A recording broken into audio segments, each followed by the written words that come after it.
एक छोटे से गांव में एक तालाब के किनारे दो बहुएं राधा और मीरा अपने अपने परिवारों के साथ रहती थी। दोनों के घर तालाब के एक दूसरे छोर पर बने थे।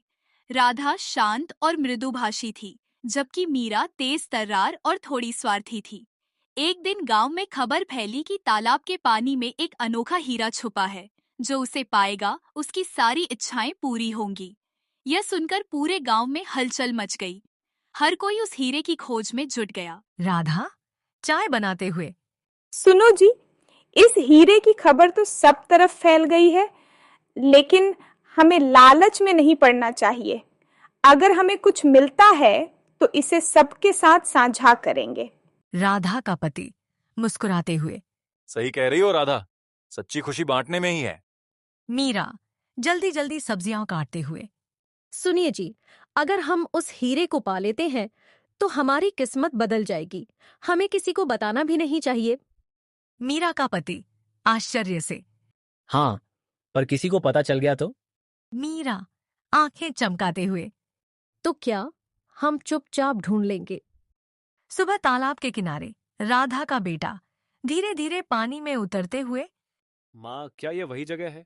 राधा सावधानी से, हाँ बेटा, ध्यान से देखो, जल्दबाजी मत करो। हो सकता है यही वो जगह हो।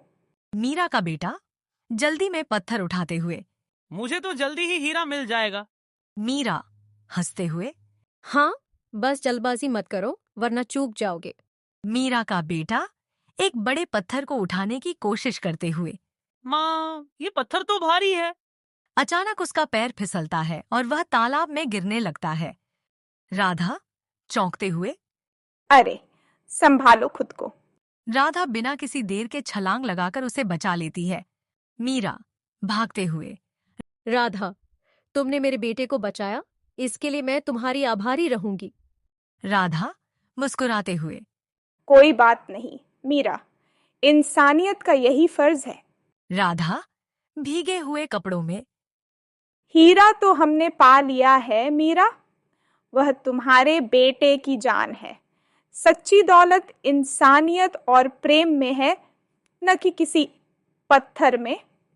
मीरा आंखों में आंसू भरते हुए, हाँ राधा, तुमने सही कहा। असली कीमती चीज रिश्ते और मानवता है, न कि कोई चमकता पत्थर। उस दिन के बाद से मीरा का स्वभाव बदल गया।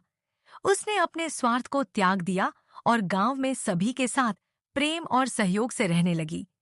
जीवन में सच्ची दौलत प्रेम, दया और परोपकार है। लालच और स्वार्थ से कुछ हासिल नहीं होता, बल्कि सच्ची खुशी अपनों के साथ सुख दुख बांटने में है।